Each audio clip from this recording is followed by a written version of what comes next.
Bendiciones, mi nombre es Irene Brambila y es un privilegio poder estar en sus hogares y compartir la palabra que sé que será de bendición.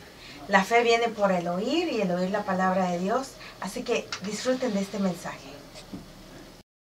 En un momento se sienta. ¿Tienen todo su Biblia? Vamos a entrar a la palabra de Dios, un mensaje que Dios puso en mi corazón que yo sé que nos va a retar el día de hoy. Diga conmigo, esta es la palabra de Dios. Yo soy lo que la palabra dice que soy. Yo tengo lo que la palabra dice que tengo. Yo puedo hacer lo que la palabra dice que puedo hacer. Hoy se me enseñará esta palabra. Declaro que mi mente está alerta y mi corazón está receptivo. Y nunca seré el mismo. En el nombre de Jesús. Amén. Ahora sí puede tomar asiento. Gracias por permitirnos compartir la palabra una vez más. El día de hoy hay un tema preparando, yo sé que viene la semana entrante. ¿Qué tenemos la semana entrante? La Semana Santa. Algo bien importante en la vida cristiana. Es cuando Cristo murió y resucitó por ti y por mí. Nuestra vida no fue cambiada. Pero hoy quiero empezar a preparar ese ambiente de aquí hasta la semana entrante. Y hoy quiero hablar acerca, le he titulado el tema, ¿quién es Jesús? ¿Quién es Jesús? Si hoy le preguntara yo a cada uno de ustedes y les dijera ¿quién es Jesús? Tal vez oiría varias contestaciones o varias respuestas. Pero realmente ¿quién es Jesús? Te voy a decir, Jesús es la persona más importante que haya caminado alguna vez sobre esta tierra. El nacimiento de Jesús vino a dividir la historia de antes y después. Usted no dice antes de Mahoma o antes de Confucio o antes de Budas. Usted dice antes de Cristo o después de Cristo. Porque Cristo vino a cambiar la historia. Y no solamente cambiar la historia, sino cambiar nuestras vidas también. Cuando nosotros decimos quién es Jesús, es súper importante entender quién es Él. Porque mucha gente cree en Él, pero no disfruta de toda su plenitud. Por ejemplo, cuando nosotros vamos a la historia, vemos que Jesús fue un judío del primer siglo que nació en Palestina, en tiempos del César, que era Tiberio César. La historia también nos dice que fue crucificado por manos de Ponce Pilato. Pero nadie niega que Jesús haya existido y haya nacido en esta tierra. La pregunta es, ¿quién es Él? Porque yo creo que necesitamos tener un conocimiento mayor de Jesús. Te voy a decir, iglesia, lo que estamos haciendo aquí no es ni un show ni una religión. Se trata de Jesús. Mucha gente habla primeramente de sus doctrinas, de su religiosidad y de toda su práctica. Y al último le deja la vida a Jesús. Jesús es todo para nosotros. Si Jesús no es el centro de tu vida, lo que tú crees es una falsedad, una religiosidad solamente. Jesús es todo para nosotros. Él es la razón de nuestra existencia. Él es la razón por cual tú tienes vida eterna. Es más, el cristianismo, la gran diferencia del cristianismo a una religión no es porque todos creen en alguien. Los musulmanes creen en Mahoma. Los budistas creen en Budas. Pero dime dónde están, en la tumba. Nosotros como hijos de Dios creemos en Jesús, el cual vino, murió y hoy no está muerto, hoy está vivo. Esa es la gran diferencia. Hay gente que a veces me dice, pastor, pero ¿cuál es la diferencia entre aquella religión y esta religión? Es que simplemente nosotros tenemos un Dios vivo que vive en ti y ellos tienen un Dios falso, un Dios muerto. Esa es la gran diferencia. Hoy quiero que veamos 2 puntos acerca de Jesús que es bien importante en tu vida. Toma nota, te voy a dar varios textos, por favor, porque si tú eres un hijo de Dios, una hija de Dios, tienes que entender esto. El primer punto que quiero mencionarte es la persona de Jesucristo, y el segundo es Jesús el hombre. Es importante que tú entiendas, porque cuando hablamos de Jesús, Jesús es Dios, pero Jesús es hombre también, o fue hombre. Hoy es Dios totalmente. Pero cuando Jesús estaba en la tierra, era Dios y era hombre 100%.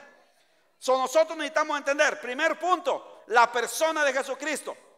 Es importante para tu fe cristiana entender y saber la identidad de Cristo, saber quién es Cristo, saber qué significa Cristo para ti. Él fue Dios, pero también es el Salvador del mundo. Jesús es Dios. Jesús no es, mucha gente lo confunde y dice, oh, Jesús es el que predican los cristianos. Y esa es una gran mentira. Esa es una mentira. Porque Jesús no es solamente el que predican los cristianos. Jesús es Dios de este mundo. Él es Señor de todo este planeta. Lo queramos reconocer tú o yo o no. Pero Jesús no es solamente Dios, Él es el Señor. Veamos las siguientes verdades. El nacimiento virginal revela la divinidad de Jesús. El nacimiento virginal, ¿qué significa esto? Significa cuando Él nació de una virgen. Antiguamente y aún hoy es lo mismo. La palabra virgen se está refiriendo a una mujer que nunca ha estado con un hombre, que no ha tenido relaciones sexuales. Tanto antiguamente como hoy, nosotros lo entendemos. ¿Qué es lo que significa la palabra virgen? Vaya conmigo por favor a Lucas 1, capítulo 26 al 35. Veamos cuando el ángel se le apareció a María. Y quiero ir un poco rápido porque traigo mucho en mi corazón que quiero compartir con ustedes. Verso 26, el 6º mes el ángel Gabriel fue enviado por Dios a una ciudad, Galilea, llamado Nazaret, a una virgen desposada con un varón que se llamaba José. Cuando dice una virgen desposada, era una mujer que estaba comprometida para darse matrimonio, de la casa de David, y el nombre de la virgen era María. Verso 28, entrando el ángel donde ella estaba, dijo, salve muy favorecida, el Señor es contigo, bendita tú entre las mujeres. Mas ella cuando le vio se turbó por sus palabras y pensaba, ¿qué salutación sería esta? Entonces el ángel le dijo, María, no temas, porque has hallado gracia o favor delante de Dios. Verso 31, y ahora concebirás en tu vientre y darás a luz un hijo y llamarás su nombre, ¿qué dice? Jesús. Este será grande y será llamado Hijo del Altísimo. Y el Señor Dios le dará el trono de David su padre, verso 33, y reinará sobre la casa de Jacob para siempre, y su reino no tendrá fin. Verso 34, entonces María dijo al ángel, ¿cómo será esto? Pues no conozco varón, o sea, soy virgen, no tengo relaciones íntimas, no tengo a nadie. Verso 35, respondiendo el ángel le dijo, el Espíritu Santo vendrá sobre ti, y el poder del Altísimo te cubrirá con su sombra, por lo cual el santo ser que nacerá será llamado Hijo de Dios. O sea, cuando el ángel vino y le dijo a María, vas a dar a luz, María preguntó, ¿y cómo va a ser esto? ¿Cómo va a ser esto? Ella no estaba casada, ella estaba comprometida. Entonces el ángel le tuvo que explicar, no va a ser de tu esposo o el que va con el que te vas a casar. Ese va a ser obra del Espíritu Santo. Esto es bien importante porque Jesús no fue hijo de José. Jesús fue hijo de María, pero su padre fue el Espíritu Santo. Esto es súper importante para nosotros. Algunos teólogos, cuando tú estudias esto, algunos teólogos dicen de que Jesús no compartió el ADN con María, que lo que único que hizo María fue prestar su vientre para que Jesús fuera crecido ahí. la palabra no lo aclara eso, esos son teorías nomás, o opiniones de hombres. Pero lo que sí vemos en la palabra de Dios es de que ¿por qué era importante que Jesús no naciera de un hombre? Porque la palabra de Dios nos dice, por ejemplo, hay más textos, pero voy a usar uno. En Romanos 5:12 dice: por tanto, como el pecado entró en el mundo por un hombre, y por el pecado la muerte, así la muerte pasó a todos los hombres, por cuanto todos pecaron. Jesús tenía que ser engendrado del Espíritu Santo, porque si hubiera sido engendrado por José, Jesús no hubiera podido morir por ti, por mí, porque el pecado hubiera pasado en la vida de Jesús. Y recuérdate que Jesús tenía que venir a darnos ejemplo, tenía que venir a rescatarnos. El hombre se había apartado de Dios, no podía venir a morir cualquier pecador. Tenía que ser un hombre que no tuviera pecado en él. Y la única manera de no tener pecado es ser engendrado por el Espíritu Santo y no por un hombre. Porque hoy nuestros niños los vemos, están pequeños, no saben todavía nada de la vida, pero ya tienen es mío, no quieren compartir. ¿Sí o no? O ya saben cómo pelear y rasguñar. Todavía no saben decir mamá y papá, pero ya saben dar cachetadas. ¿Sí o no? Porque en el hombre cuando nace pasa esa semilla, ese mal. Por eso Jesús tenía que ser engendrado por el Espíritu Santo. Por eso Jesús es hijo de Dios. Él nació sin pecado. ¿Por qué es importante que entendamos esto? Por dos razones. Primeramente, porque se requiere lo sobrenatural. Él tuvo que ser engendrado por el Espíritu Santo. Segunda razón, esto separa a Jesús de todos los hombres. Hay muchos hombres que dicen, han establecido su religión, pero Jesús no vino a establecer una religión. Jesús dice: yo he venido a salvar y a rescatar todo lo que se había perdido. Por eso cuando tú pones tu fe en Jesús, no la estás poniendo en cualquier hombre. Es Jesús, es el Hijo de Dios. Por eso este milagro de nacer Jesús de una virgen es tan importante. Gloria a Dios por esa jovencita. Gloria a Dios por esa jovencita que se atrevió a creer. Nosotros no glorificamos a María. ¿Por qué razón? Porque así como tú eres obediente cuando tú estás aquí y te sometes a Dios, ella lo hizo. Para nosotros María no es más grande que nosotros. Simplemente honramos su fe, reconocemos su fe, y es un gran ejemplo para nosotros los creyentes. Pero no la honramos porque no hay un texto donde tú la tienes que alabar, porque ella es una mujer. El único que merece gloria y exaltación es Dios. Por eso nosotros a ella la reconocemos por el milagro que se atrevió a creer. Solamente la honramos. Punto B. La vida sin pecado de Jesús testifica de su divinidad. Jesús vivió sin pecado. Primera de Pedro 2:22 dice: el cual no hizo pecado ni se halló engaño en su boca. Jesús no cometió pecado alguno, iglesia. ¿Alguno de ustedes ha cometido pecado alguna vez? Algunos nunca, algunos no se acuerdan si cometieron alguna vez, ¿verdad? Somos rápidos para olvidar esas cosas. Dice: ni se halló engaño en su boca. ¿Alguna vez usted ha engañado con sus palabras? Nunca. Usted siempre dice la verdad, ¿verdad? Yo sabía a qué pueblo me dirijo. Como Jesús nunca tuvo pecado, ni se halló engaño en su boca, Él pudo ser el sacrificio perfecto para reconciliar a la humanidad con Dios. Si Él hubiera cometido pecado, Él no hubiera podido haber sido el sacrificio correcto para nosotros. Él no hubiera podido cargar con todo el pecado del mundo. Aún cuando se recuerdan cuando comenzó su ministerio, antes de comenzar, cuando fue bautizado, dice que fue llevado al desierto. Jesús estaba ayunando ahí por 40 días. Llegó el diablo, le ofreció todo su banquete, un manjar de tentaciones. Y hay tres tentaciones en las cuales tentó a Jesús ahí. La primera, y esto es bien importante porque esto se asemeja mucho a nosotros en diferentes áreas. La primera tentación que el diablo tuvo a Jesús, que le trajo a Jesús, fue en los apetitos de la carne. Tentó que la carne, ¿alguna vez tu carne ha deseado cosas que no le agradan a Dios? Yo sé que las tuyas no, pero la mía sí. Pero fue con los apetitos de tu carne, donde tú quieres satisfacer primero tus necesidades y después lo demás.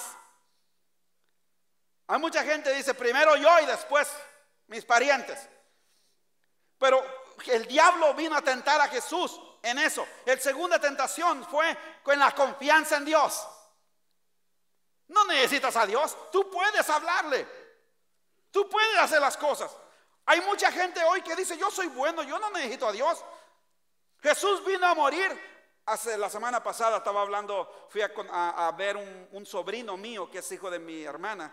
Casi fui a conocerlo porque desde cuando yo me vine él tal vez estaba pequeño, ni me recuerdo de él, pero me habló hace rato, la semana pasada, y me dice: tío, ando por aquí, quiero conocerlo, quiero verlo. Fui a pasar un tiempo. Cuando estaba ahí, estaba un amigo de él, y me dice este amigo, dice: ¿a qué te dedicas? ¿Qué haces? Yo no sabía cómo hacerle porque no me gusta siempre ponerle, oh, soy pastor, porque a veces cuando dices eres pastor no te deja entrar a hablarle con la gente. Le dije: ayudo a las personas, trato con ellas. Dice: ¿pero qué es lo que haces? Le tuve que decir que soy pastor. Entonces me dice: oh, dice, de seguro has de haber estado muy mal para llegar a esa religión. Es como que, sí, dice, porque yo conozco los cristianos, la mayoría con los que he hablado buscan a Jesús simplemente porque ya no saben qué hacer. Entonces mucha gente cree que bueno, que necesitas a Dios solamente si estás mal, pero si estás bien, tú no necesitas a Dios. Entonces el diablo vino a tentar en esta área a Jesús. La tercera tentación fue en adoración. Hay muchas cosas que requieren tu atención y tu adoración. Pastor, yo adoro a Dios solamente. Mentira. Muchos de nosotros adoramos nuestro carro, adoramos nuestra casa más que a Dios. Mucha gente le pide a Dios su negocio y después del negocio pone al negocio primero y después a Dios. Ya no puedo ir a la iglesia porque si no mi negocio, ¿quién me lo va a cuidar? Nos pasa como aquel señor que le dice: Señor, si tú me dieras una vaca, yo te prometo que voy a hacer queso de esa vaca, de esa leche, mis hijos van a disfrutarla. Y voy a vender ese queso, Señor, y te voy a ser fiel con esa vaca. La voy a cuidar para ti. Dios le da una vaca. Esa semana hubo servicio, no fue, porque tenía que cuidar la vaca. La siguiente semana había servicio, no fue porque tenía que cuidar la vaca. Entonces el pastor lo encuentra y le dice: ¿por qué no te he visto, hermano, en la iglesia? Oh, pastor, no es que no sabe, Dios me ha bendecido con una vaca. Y yo no puedo ser negligente, tengo que cuidar la vaca. Por eso no puedo ir al servicio, pastor. Entonces el pastor lo animó y le dice: hijo, si Dios te dio la vaca, Dios te la puede cuidar. ¿De veras, pastor? Sí, entrégasela. Entonces, ok, pastor, voy a hacer eso. Entonces, Señor, te entrego mi vaca, te la cuido, cuídamela, voy a ir al servicio. Ok. Cuando le dan el tiempo, el pastor viene a predicar. El pastor, emocionado, así yo que era como yo, emociona y dice: gloria a Dios, iglesia, el Señor está presente. Y dice el hermano: yo sabía que no le podía confiar la vaca a Dios, me la dejó sola. Mucha gente así no le puede confiar, cree que no le puede confiar y por eso adora las cosas. Ay, adoro a mi hijo. Usted nunca adore a nadie, adore a Dios. Adore a Dios. El enemigo a veces nos agarra y nos trastorna nuestra adoración. La gente le adora muchas cosas. Te voy a decir una cosa simple y clara para que tú entiendas si tú adoras algo. Todo lo que te quite la prioridad para servirle a Dios, estás adorándolo. Punto y aparte. Si vieran las caras de algunos de aquí. Yo solamente tengo ese privilegio de ver las caras, de los rostros. Algunos ni se mueven, algunos.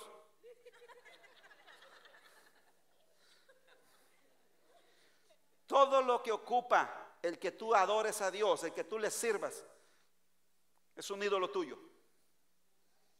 Por eso el diablo dice: Jesús, te ofrezco todo esto, porque él sabía, si Jesús caía por eso, él ya no podía morir por nosotros.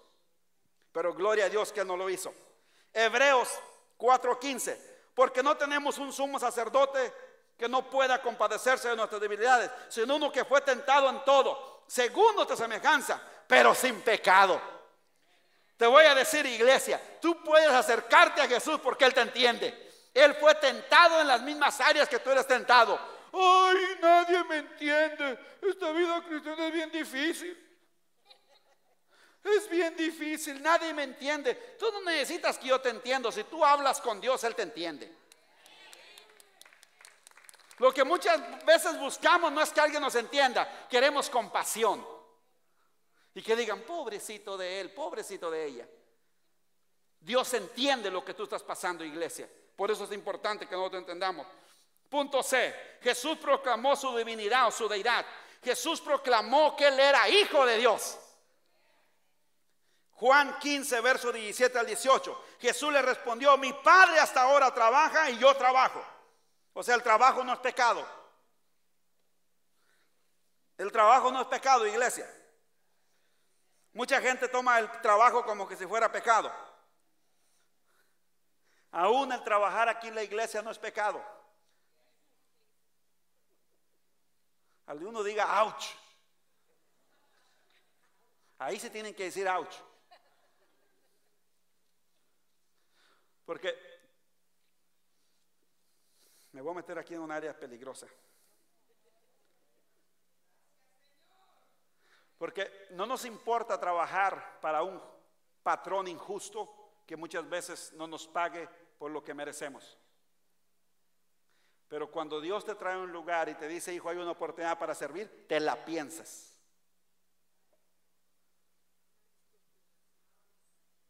Para algunos es una confirmación que Dios ha estado tratando contigo. Para algo otro es una pedrada que no te hace nada.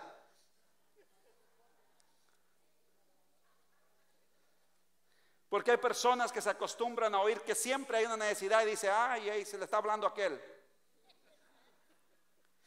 Y sabes que en la iglesia no hay necesidades, hay oportunidades para servir. Nadie trabaja, nadie sirve aquí por necesidad. Sirven por el privilegio que Dios nos da de decir, hijo, estás sirviéndole a alguien al mundo. Hoy quiero que tú me sirvas a mí. Usted no sabe la cantidad de niños que ustedes han producido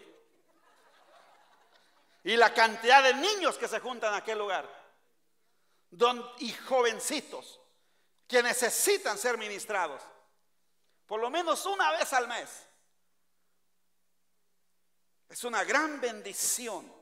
Sigamos el mensaje, perdón, me salí un poco para un lado.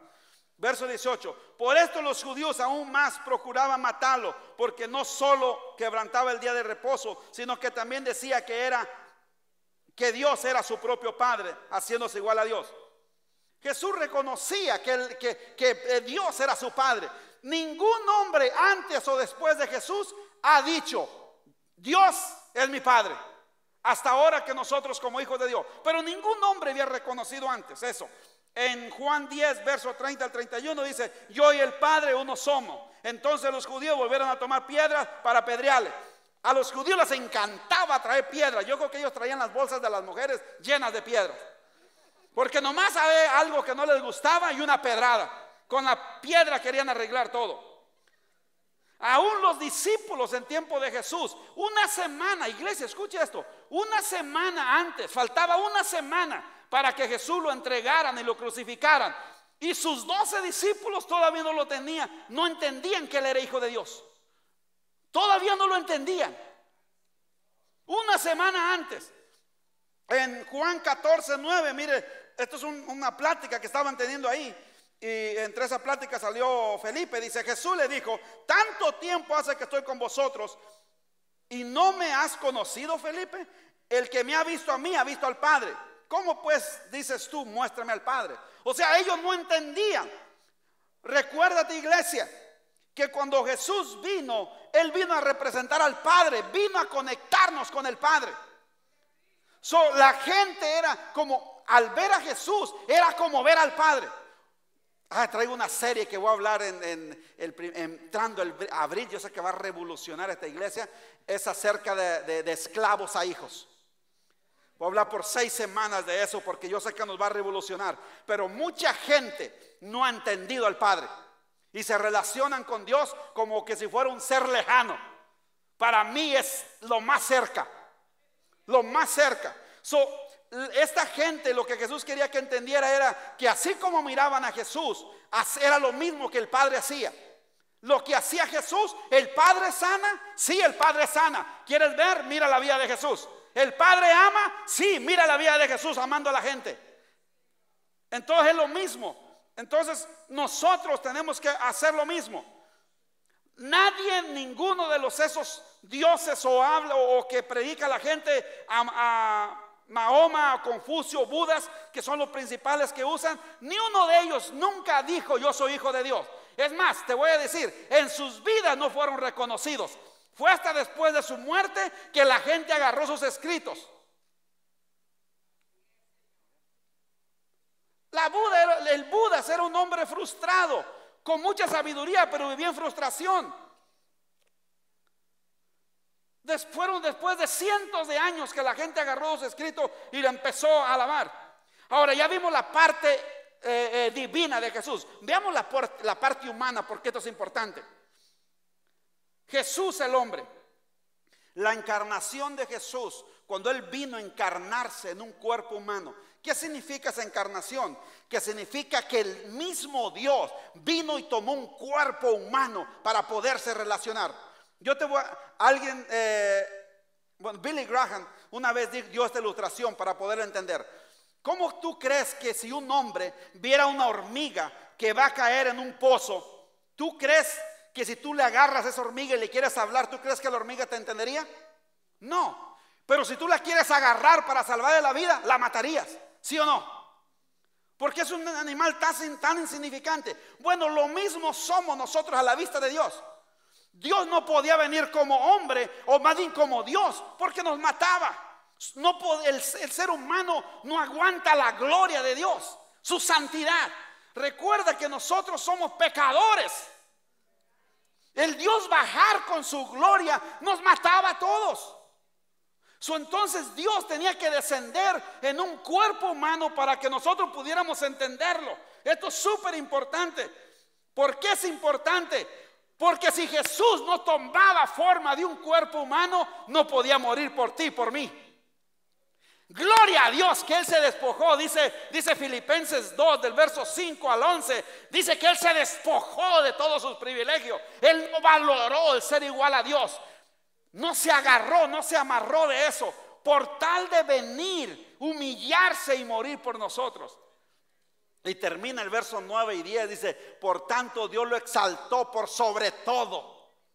Y declara la palabra que llegará el día donde toda rodilla en esta tierra se tendrá que doblar delante de Él. En el cielo, en la tierra y debajo de la tierra. Por lo tanto, Jesús es 100% Dios y 100% hombre.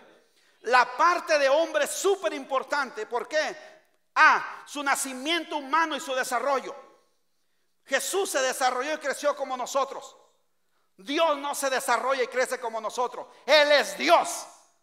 Nadie lo hizo. Es más, hay una parte en la Biblia que una vez cuando Dios hablando con Abraham y le dice a Abraham: de cierto te voy a bendecir. Y entonces dice que para mostrarle que ese juramento era tan fiel, dice que Dios buscó por otro Dios. Dios buscó para ver si había alguien mayor que Él y no encontró nada. Por lo tanto, dice Dios: como no he encontrado a alguien mayor que yo, juro por mi propio trono, Abraham, que de cierto te bendeciré. No es como en la India, que tienen más de 1500 dioses. La gente prefiere morirse de hambre que comerse esa vaca gorda. Mira, llévame allá y dame esa vaca gorda. Yo viva le arranco los bistecs. Mateo 1:16, mire lo que habla aquí de Jesús. Y Jacob engendró a José, marido de María, la cual nació Jesús. llamado el Cristo. O sea, Cristo nació de María. Él nació y se desarrolló como un bebé. Lucas 2, verso 40 y 52. Dice, y el niño crecía y se fortalecía y se llenaba de sabiduría y de gracia de Dios. Pero la gracia de Dios era sobre él. Verso 52, y Jesús crecía en sabiduría y en estatura y en gracia para con Dios y los hombres. Tú no puedes encontrar un pasaje donde dice que Dios crece y se desarrolla, solamente el ser humano. Por eso Jesús tuvo que venir a nacer en un cuerpo humano. Y él crecía, él aprendió, él tuvo que aprender disciplina. Jóvenes, así como tú eres disciplinado en tu hogar, a Jesús lo tuvieron que disciplinar. Él te entiende. Él entiende a toda persona, porque él tuvo que venir a pasar exactamente. Es más, ¿cuántos de aquí de ustedes han nacido en un establo? Todos hemos tenido la oportunidad de nacer en un hospital. Algunos, otros no. No, hay partes no. Hay partes en los pueblitos donde no naces, una partera. A mí una partera me ayudó. No es una pantera, una partera. Yo no tuve el privilegio de nacer en un hospital así como ustedes. La mamá anda en el rancho y se viene el chamaco y sale, y luego al rato se viene el otro. Va la partera nomás recogiéndolos.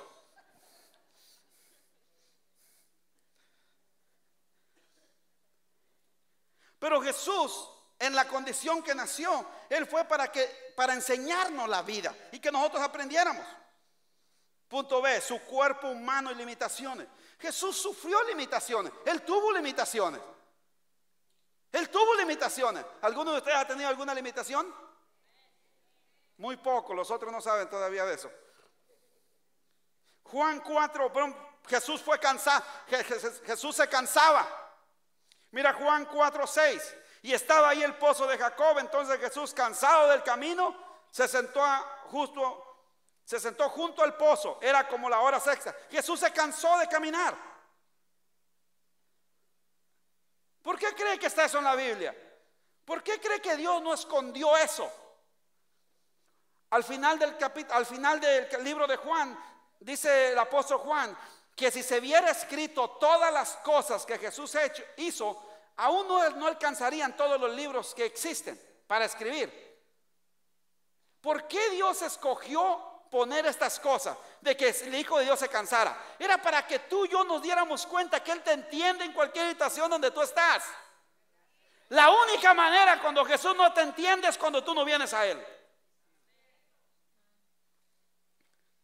Jesús tuvo sed.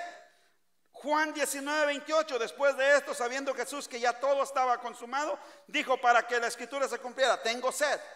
Jesús tuvo sed. Jesús sintió tristeza. ¿Alguna vez ha sentido tristeza? Alguno dice, pastor, no salgo de eso. Vivo de tristeza en tristeza. No, la Biblia dice de gloria en gloria. No se tome la tristeza como parte suya. Y de victoria en victoria. Marcos 14, 34. Y Jesús dijo, mi alma está muy triste hasta la muerte, quedaos aquí, ¿verdad? Era la noche que Él iba a ser entregado para ser crucificado.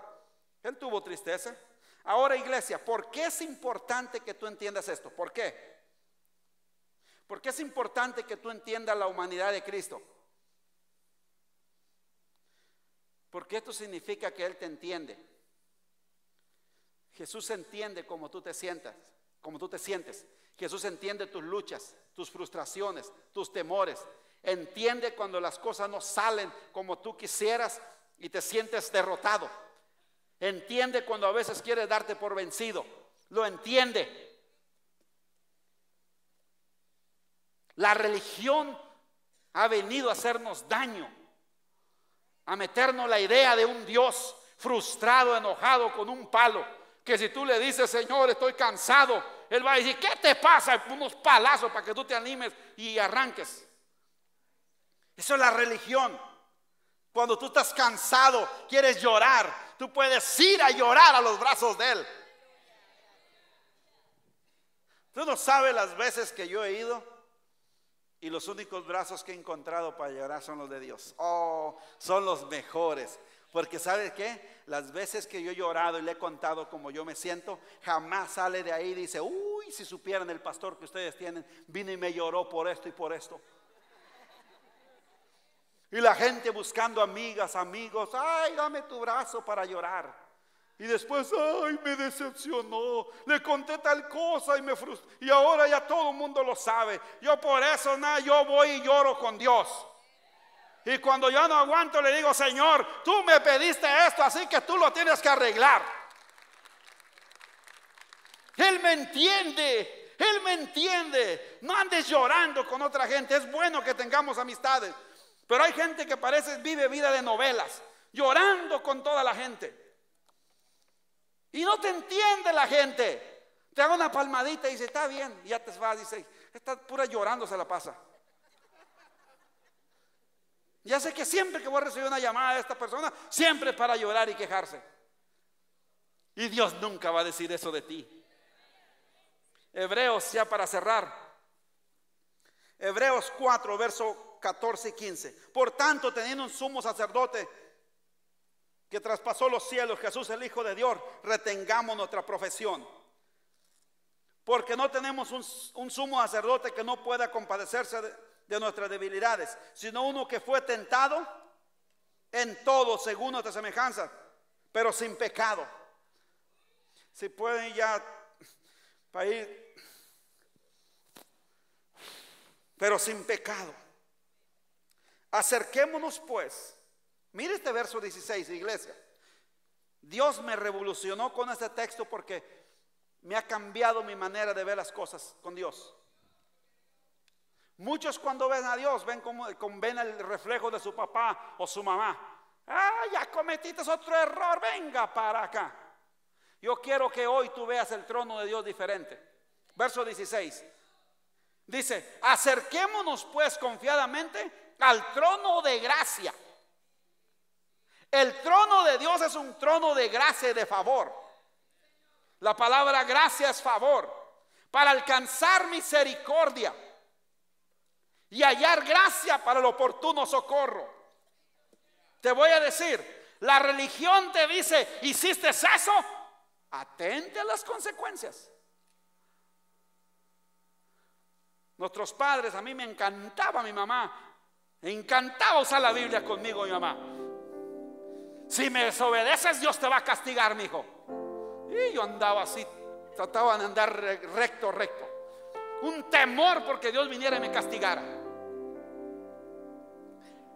Cuando Cristo vino y murió por ti, hermano, el trono de juicio que había de Dios se paró. Hoy cuando Dios te ve a ti, ve un trono, es un trono de misericordia y de favor. Dios no es un viejito amargado con una barba larga y un viejito así mal encarado como con pistola así. Dios es un Dios que está con los brazos abiertos esperando a sus hijas y a sus hijos que vengan a Él para ayudarle, porque es el único que nos entiende. La religión nos ha engañado a darnos un trono de desgracia, de culpabilidad. Cuando tú vienes a ese trono de Dios, si vienes quebrantado, si vienes llorando, si vienes herido, vas a encontrar perdón, vas a encontrar salvación, encuentras sanidad, seguridad, vida eterna, plenitud, satisfacción, gozo completo, una nueva vida, una nueva esperanza, una nueva oportunidad. Ahora quiero cerrar con esto. Pongámonos de pie, por favor, iglesia. ¿Quién es Jesús para ti? Yo te hago esta pregunta. ¿Quién es Jesús para ti?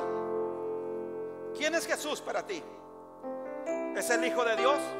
¿Es tu Salvador? Como hijos de Dios es nuestro ejemplo a seguir.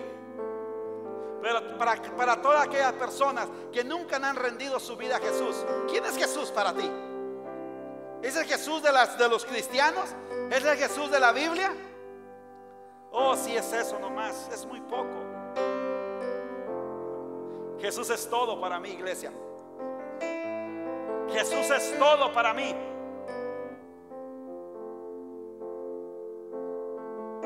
Hoy a mí me pueden quitar de pastor de esta iglesia, pero no me quiten a Jesús y yo seguiré triunfando.